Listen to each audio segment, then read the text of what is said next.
Hi, I'm Fu Huan. First, I want to share a news from the Wall Street Journal during the COVID-19 pandemic in 2020.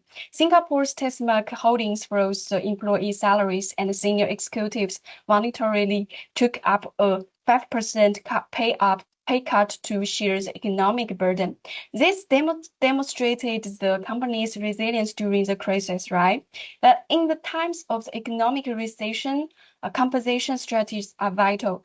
Strategies like the wage process, performance-based pay, salary cuts for the senior staff, and the suspending bonus can help business cope, but may also impact employees' morale and long-term growth. This discussion will explore the two questions. First is how do the compensation strategies affect the employee morale? And two, what is the impact on long-term organizational outcomes? So first, we need to focus on the benefits. First is the avoiding layoffs is crucial for maintaining the team's stability during the tough times. And strategies like the wage process and performance-based pay can help retain the talent without restoring to layoffs. And second, fairness is essential. For example, Tesmac Holdings in Singapore implemented a wage freeze for employees in 2020, promoting equality and trust within the organization. So another benefit is cost reduction. This is very directly, like the Volkswagen saved about 4 billion through a 2-year wage freeze, demonstrating its financial advance during the economic uncertainty. So finally, organization cohesion can be strengthened with the CEOs and executive voluntary take pay cuts, fostering unity and resilience with the corporate team. So as you see the pictures in the right side.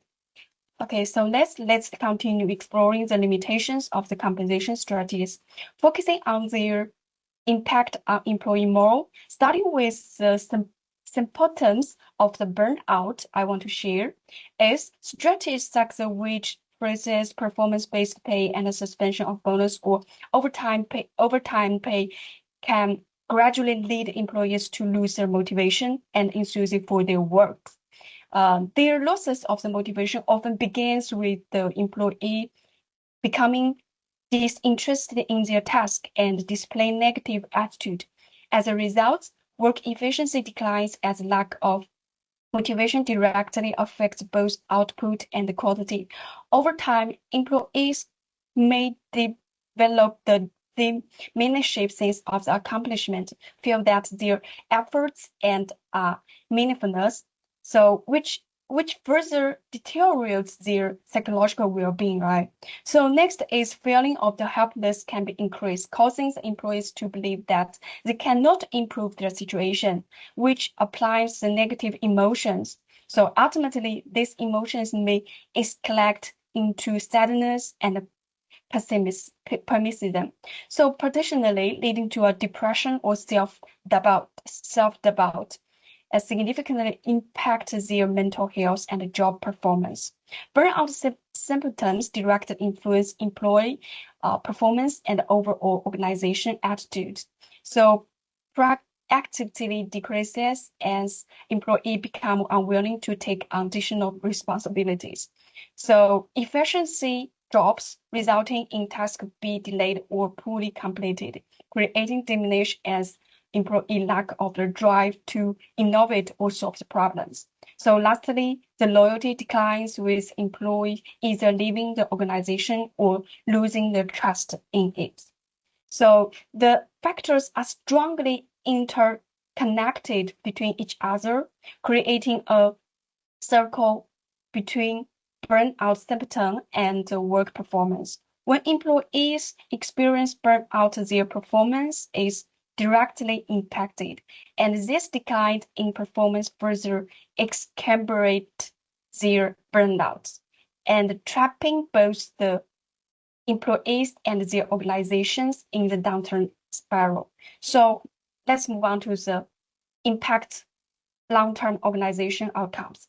High employee turnover significantly impacts the organizational development, and frequent departures raise the recruitment and training costs while hindering knowledge accumulation. Key causes of turnover include lack of growth, long-term growth opportunities, a toxic work balance culture, low wage, and excessive workloads, and lack of recognition, leading to erode trust and decreased motivation and loyalty. As core talent leaves, productivity declines, affecting competitiveness and profitability. So this is also hampers employee engagement in an innovation, resulting in missed market opportunities in a long term. Ultimately, these challenges damage the company's brand image, I think, as customers may perceive it as unsupportive of its employee.